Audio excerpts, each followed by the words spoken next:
Welcome to History Adventuring. This is episode number 593. I'm Brad Hall, and today we're selling stuff to people who are waiting for the next disaster. I just saw a commercial on YouTube aimed at people who are preparing for the next disaster. And yes, they used the term, the next disaster, and it caught my attention, both as an old marketing guy and as a time traveler about preparing for disasters.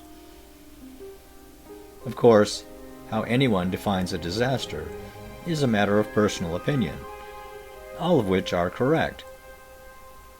Opinions are always correct, you know.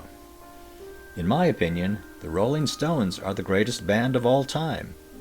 And while you may disagree with that as a fact, you can't disagree that it's my opinion. That's how opinions work. And this is where it gets kind of tricky if you're selling things, and want to be doing so with a clear conscience, which has always been my goal. In my opinion, it's a good idea to have spare light bulbs around your house, and in the event of a power outage, a flashlight. I lived in Los Angeles for many years, and I was one of those people who always kept a spare gallon of water sitting around in case of an earthquake. When I moved to Arizona, I always carried water in my car whenever I crossed the desert. In my opinion, it's better to not be thirsty while you wait for help to arrive. And now it's just a matter of degrees until, in my opinion, you've gone too far with selling people stuff for the next disaster, and it simply becomes fear-mongering. What if? What if?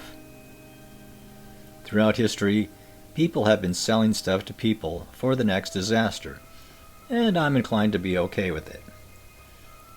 If someone wants to go sit on a hill and wait for the world to end, I think it would be nice if someone set up a hot dog stand nearby, or maybe sold blankets for people who didn't realize that they would get cold. The longer I live on planet Earth, the more I learn that there's always a possibility of the next disaster. I mean, the dinosaurs never saw it coming 65 million years ago, and probably should have been more prepared. Well, in all seriousness, bad things do happen that impact people, sometimes causing a minor inconvenience, like the electricity going out for a few minutes and having to figure out how to set the clock on your microwave, to much more serious stuff that can be fatal and absolutely horrible. Speaking for myself, I like to find a comfortable place in between being careless about the next disaster and being obsessed with worry so much that I can't enjoy life. And if someone gets more enjoyment out of their life by stacking a month's supply of beans, and it gives them peace of mind, I'm all for it. This has been History Adventuring. I'll talk to you later.